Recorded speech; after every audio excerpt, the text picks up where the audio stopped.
Okay, here's a PVT, and I'm gonna explain what I'm seeing and what I'm doing. Show you a build that I've been working on earlier, since the last new patch.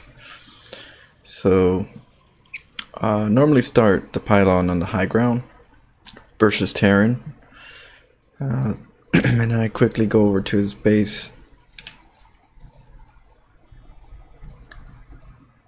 On the top left, we have a player by the name of Noob Revenge.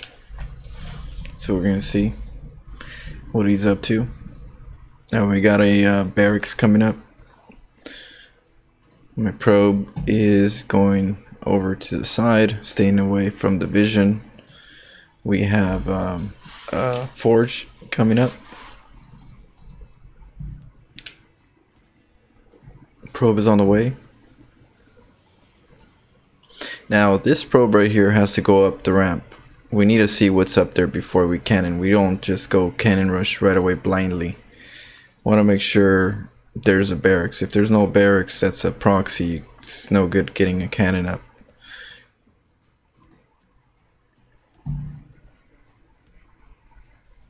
Now here, I stole the gas. I stole the gas because I'm actually cannon rushing at the same time.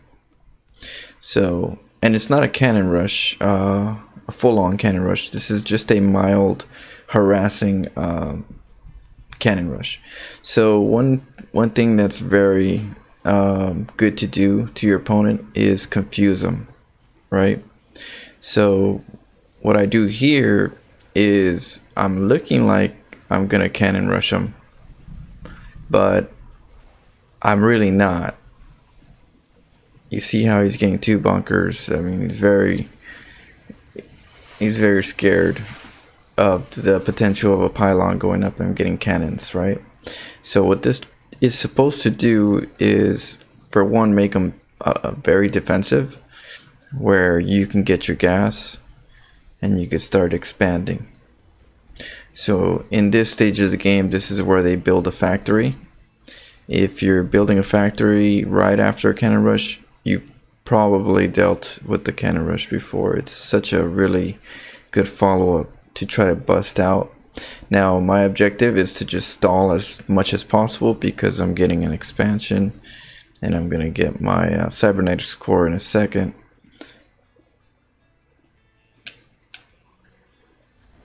Now I don't get the gateways because it's all about resources, and the gateway is here. This is my gateway for the meantime. I'll produce units out of this for a little while.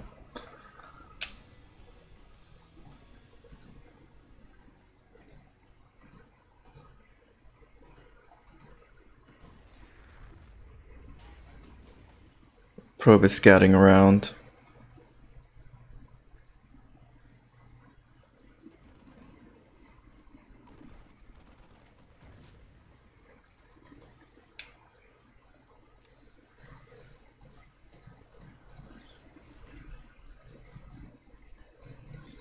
I have my expansion, my probes.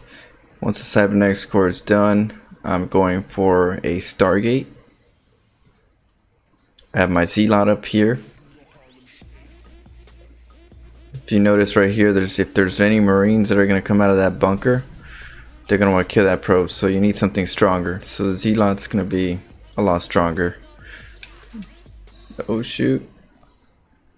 Thank you so much. Okay, so the next thing is an Adept. The Adept is to come up the ramp, avoid the bunker, and look for the starport. And amongst the expansion, you can see their expansion, you can see the time of the starport.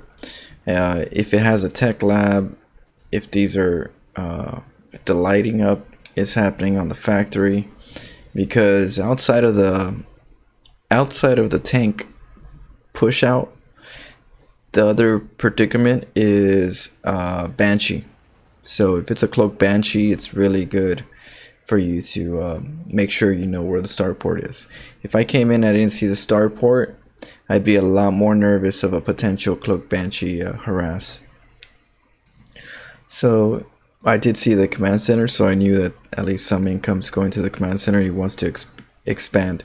Now, if you notice how long I've been mining, so I have minerals, got my Oracle coming out, right?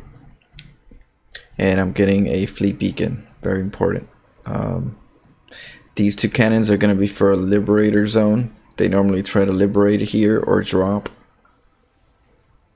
Whereas here, now that I have my stalkers from the gateway, I'm going to send them home because these are actually going to help me with liberators. If you ever see liberators and you do the gateway, because you don't have another gateway, you get the stalkers to do that job. Here I'm doing the stasis ward, so I'm using this oracle for stasises. That's the role, because we're doing some very high tier units, and it takes a lot of time to collect them. They're not in a mass, so you got to figure out how to actually do a lot with a little. So I have my top base covered from Banshees, Liberators, and Widowmine drops.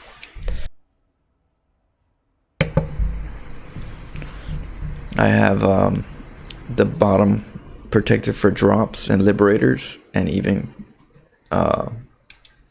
Widowmines.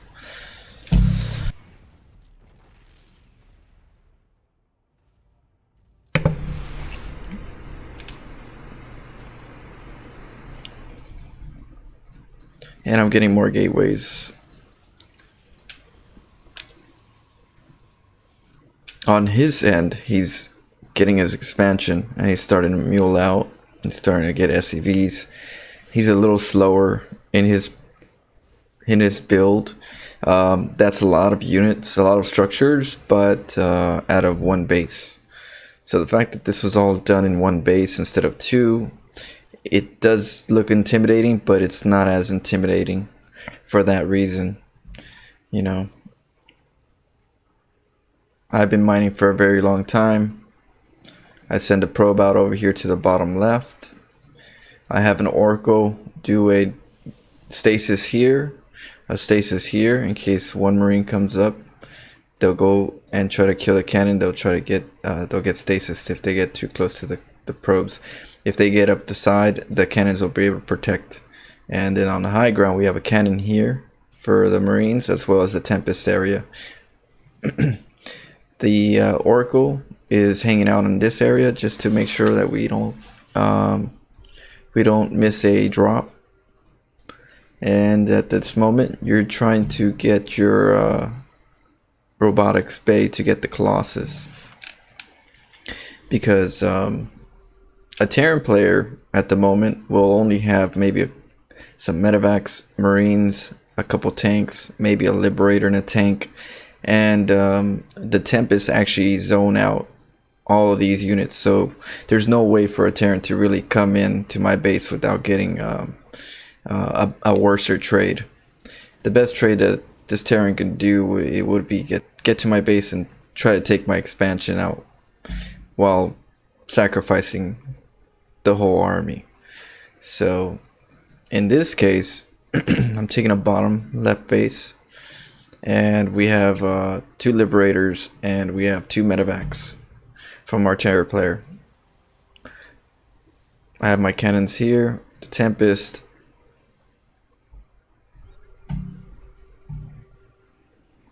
It's not, if they do come from the bottom, they'll get stasised. Revelation occurred, so I knew he was coming. You see how easy these medevacs fall?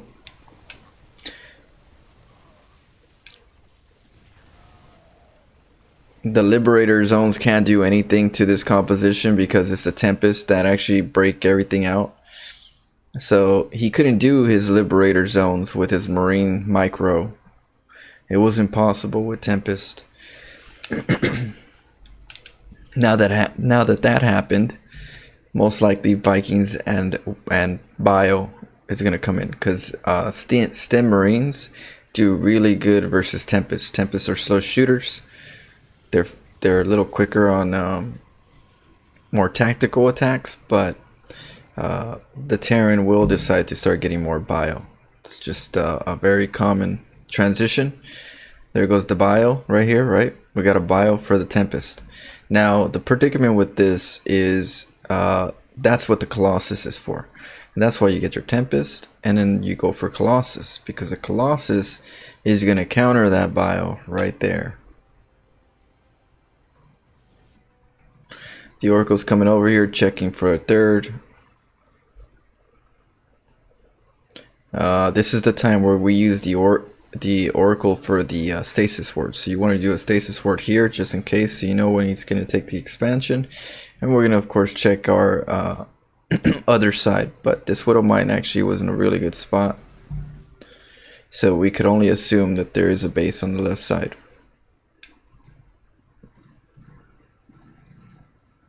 I always like to assume the worst case scenario for myself. So my worst assumption would be, or my worst case scenario assumption would be that he has a base here. Instead of assuming, oh no, he doesn't have a base, I'm assuming he's on 2 base. No, you don't want to do that.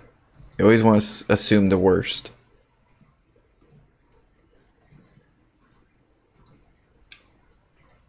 There goes my probe coming out, just verifying. We see the composition, we see a lot of bio, we see Vikings, and we see Liberators. Now, the reason why I take a bottom left base is to transport my army over to his base, because he's set up to get any vision from any location that's getting where I'm getting to his base, and because of that, he doesn't have enough time to actually react or look at what he's dealing with.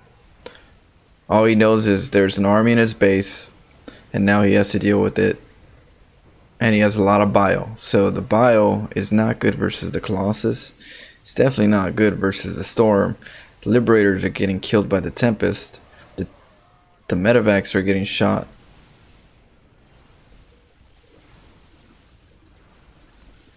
Okay, so during this time, take out the tanks. He can't siege. It's a very strong composition here for a Protoss if you're dealing with a Terran player. If you were to get any death ball, this would be a really good one with Mothership, of course. Now in this case, I am getting a Mothership. It's just a little later. Here we go. So here I'm just doing a little bit of damage.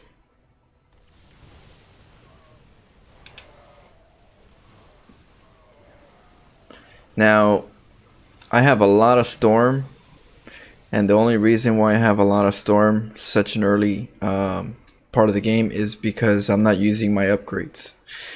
Because I'm not upgrading, I'm using that gas to be utilized in Templars, which is really important because most Terran players aren't used to it. They don't expect the timing, and you really get them off guard. Now that I recalled back home, even though the Nexus is on cooldown, your Mothership has a cooldown, a recall as well on its own. So my objective here is to get into the enemy's production, right? Take that out. But you want to do that without his army actually catching you in the middle of the map. You want to make sure you're already there punishing him. So that's why I use recall. I use recall to get to his base with the bottom left, as well as keep it as a hidden base. I use the recall with the Mothership. I use the Nexus back to recall back home. And now I'm recalling. He would have to come in through this small choke if he does want to come into his base. All his production is getting trashed. His only objective is to do what Terrans do, which is try to make it into a base race and float everything away. The only predicament that we have for that is my units tend to clump up way better than a typical ground army. So because of that, I'm able to recall a lot more. And so here I'm just taking out all his production. make sure that he's really destroyed. Leave some behind. They're gonna finish it off, and then now that he has no other production, and there's no way he can destroy my composition at this moment, it's not good. It's not going well.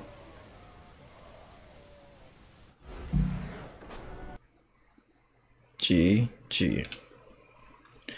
Hopefully you liked this video, and I'll try to do a more detailed one on recall. I had some people asking me about recall recently, so wanted to do a recall video. I'm gonna do one a little bit later. It's gonna be just more of an educational recall video, but this is the basics of a recall. You know, your army, you don't want it to be detected, so you always build an outside base. This doesn't become your expansion. It's what I call a transportation station. You get to his base way quicker. You shock him. Templars, no upgrades. Therefore, you get a lot of Templars at a quicker rate. So you're trading your gas upgrades from your stalkers and your army into your Templars, and your Templars do the damage that your upgrades normally do for your stalkers. Sometimes a lot more efficient too. So you know, that's the whole reason why I'm not upgrading, and why I'm able to get so much storm into this comp. The same thing is, like, I'm going half air and half ground. You know, you start telling yourself, well, what do I want to upgrade? Do I want to upgrade the attack or so on the ground? Do I want to upgrade the air?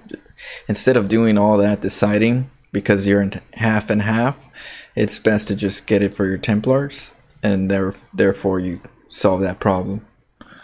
Yeah, it's a very fun, definitely a very fun playstyle, and a very strategic playstyle. It's not your normal death ball and A move.